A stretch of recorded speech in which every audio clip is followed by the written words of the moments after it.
right, hey guys. I usually do these at night, but I was eager to get this one done today.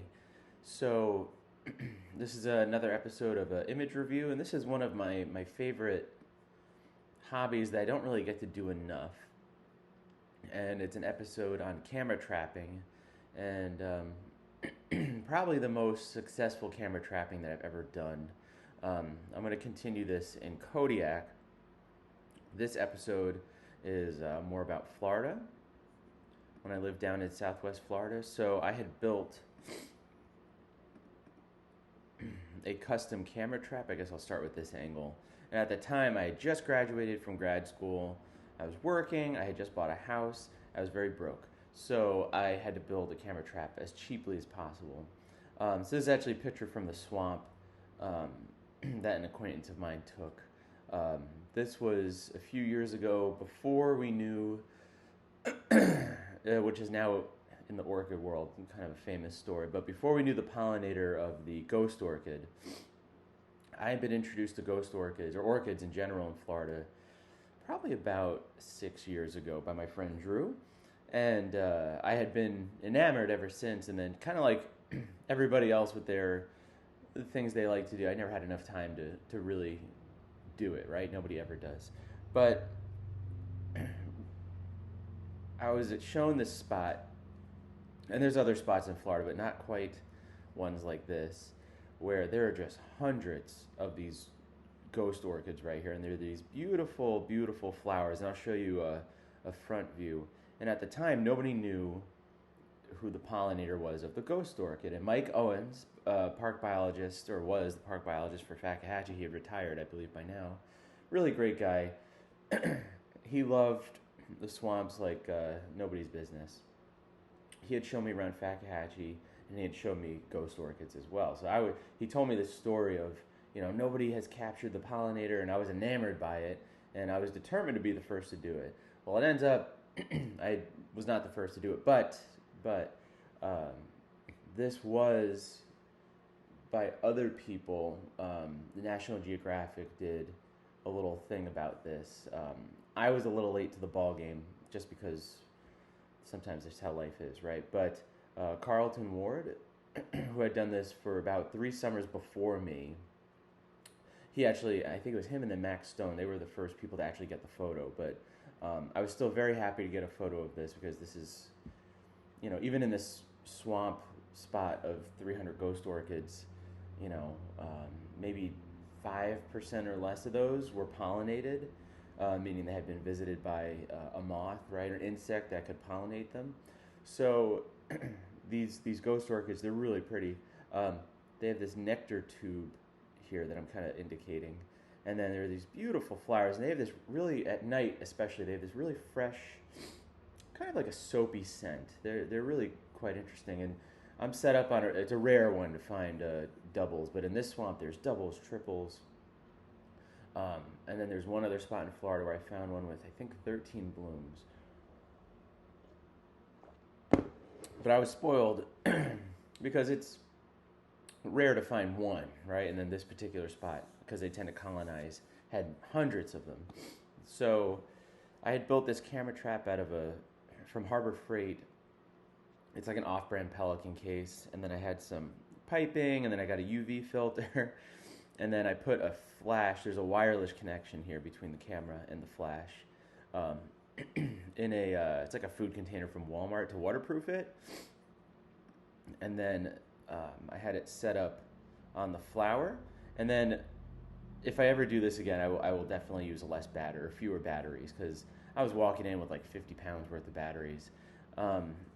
And then the thing that triggers it, I still own this. It's beautiful. This Cognisys Saber trigger. It's a laser trigger. Uses LiDAR, and I figured that's what Carlton was using.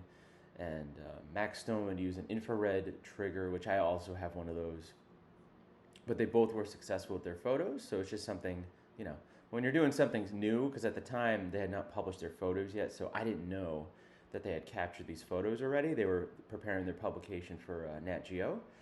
So I was still determined to try for this. So I just had this was an Alta tripod, and then I just had custom built some battery setups here to power the trigger and the camera, and you have to do conversions. So most of these lead acid batteries are 12 volts. Your camera usually runs, most cameras are about 7 to 8 volts. So you have to get a converter. There's a lot of details of the project that I had to figure out. But I wanted to talk about this because it's a fond memory of mine. But I just couldn't believe when I actually, oops, that's a film one. I'll show you. Oh, this one. I actually got, well, 2 photos. So this was a whole summer's worth of effort, and I couldn't believe it. I would go out every Friday. So the job I happened to work at the time, I had half day on Fridays, and I would drive an hour and a half to this particular spot, and then you have to hike in. It's about maybe a mile or 2 hike in, carrying batteries, checking the camera, making sure a bear didn't knock it over, making sure it didn't flood. In the first iterations of my camera housing, I lost the camera because it flooded. And then that spot that I had showed you in the picture, water gets pretty high. The water in that slough can get fairly deep, like waist deep. So you had to make sure you pick the right flower, the right height, not too soft of mud, but I could also go back and check it, right? So I'm still quite proud of this photo because of all the issues I was having with the camera trapping and building my own housing. I just tell people now to get a Camtraptions unit just because they're pre-built and they hold up really well to rain. And mine almost got flooded out, and it because the river got really high where I put it, and it kept it dry. So, but I always encourage, if you want, you could build your own. But this is a giant sphinx moth, and we still don't know if they actually pollinate the ghost orchid, but the idea that they think this proboscis, their tongue, they think it actually just steals the nectar from the orchid instead of pollinating it, which would need to occur right here. So we actually think that other species of moths pollinate it, but for years they were saying that only this moth could do it because its tongue was so long. But I remember I had checked my camera, and somebody else had been in this spot before, the day after or so that I set it up, and I got really upset because, so this spot is in the orchid community. It's not well known yet. We're hoping to keep it that way, but it's not unknown either, right? So people do visit it, and I actually was checking my frames, and the camera actually had shifted a little bit, and I think I'll do an episode on camera trapping. It's one of my favorite things. I just don't get to do it enough. But I got really upset because I was like, oh no, it shifted my composition, but it actually worked out. I don't really believe in like fate or anything, but it actually worked out because the way this moth interacted with the orchid, it actually dragged the orchid down a little bit, and then when the tongue came out, because I have a few other frames, when the tongue came out, the orchid bounced up. So I actually don't know if I would have gotten this photo if that gentleman hadn't accidentally shifted my camera. So it was really, I got very lucky with this. So just to give you an idea of like difficulty, there's waking up for sunset and going for birds. That's difficult, right? Hoping a bear comes down the river you're on, that could be difficult. But this was like probably one of the hardest projects I ever worked on, just because of the degree of effort. And I know Carlton, great guy by the way, but he had done this same project for at least 3 summers before having enough images that he could actually publish something.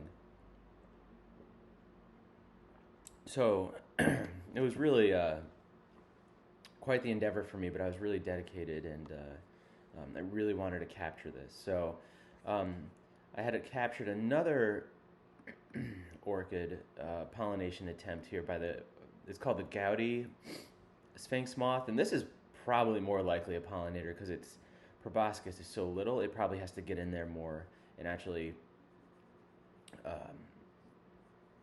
touch the pollen and the spores and all that stuff on the ghost orchid.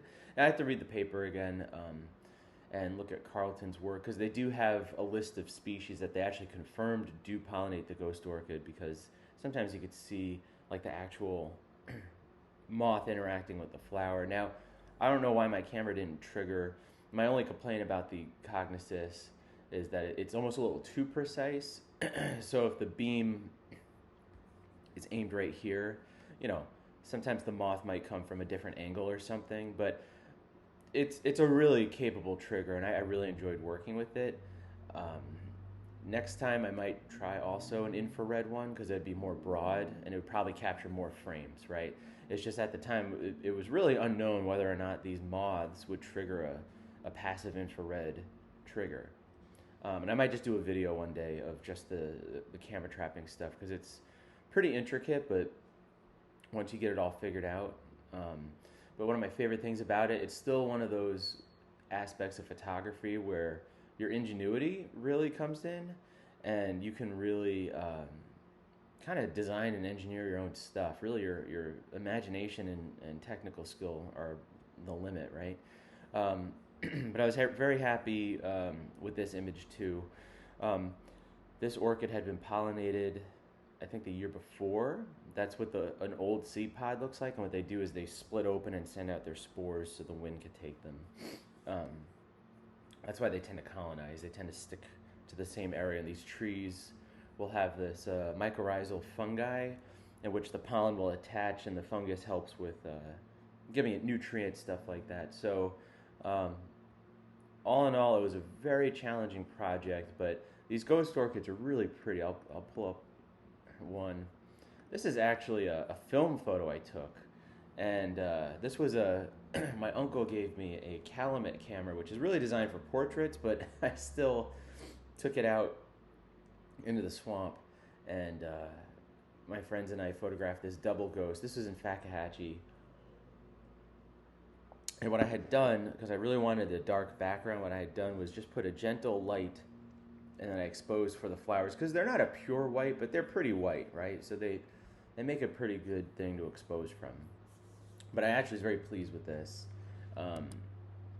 this print.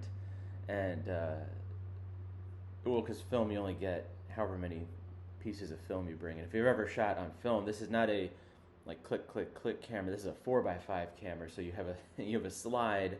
You only get 2 films, right, on each side. You have to pull it out, right click, close it, flip it, right? So I only had like 6 exposures. So this was the best one, but I'm really happy with it because it really shows, you know, the details of the flower. But then I left, you know, just enough bokeh here and some stuff out of focus that you get that nice shallow depth of field. So I was really happy with it. But they're quite a treat. They bloom sometimes in May, but really from June to like August. And that's the other thing. Some years there's not enough blooms. Some years, you know, it's really dry and it's a late bloom. So it's a challenging project. Other than you're working with a rare orchid, it's maybe there's not as many rare orchids, because the next year I went, there was not a lot of blooms, and the tree actually that I had gotten this photo, this tree is dead now, and this orchid is gone. It actually took out like 6 different plants. So that's the other challenge to the project. What's there one year is not there the next year. So when I do camera trapping for stuff like this, it's a lot easier than if you're doing it for like a bear or a mountain lion, because you could just leave it. I think I had my settings at like 1/200th of a second. It was like at f10 or 11. I used a 50mm macro, and I kept my ISO around like a 400 or 500 range, I believe, because you want the flash to do all the work. And even if this was a daytime photo, it captures just enough of the orchid and the tree. And if it got pollinated during the day, which I don't want to say doesn't happen, but all of these were at night and in the early morning, it's still, the flash still works for you. So it's a lot easier than if you had a lot bigger space to work with, like maybe a trail. You know, you're going to probably choose different settings based on your flashes. So really cool project. Still one of my crowning achievements. I did get these published in Orchid Digest, so I was happy about that. But it's one of those things where it keeps inspiring me to keep going, even up in Alaska. So that's today's episode for my image review. Looks like the weather's getting nicer. I'm planning hopefully a 24-hour time lapse uh, pretty soon, so I'll let you guys know how that works. So thanks for stopping by, and have a good one.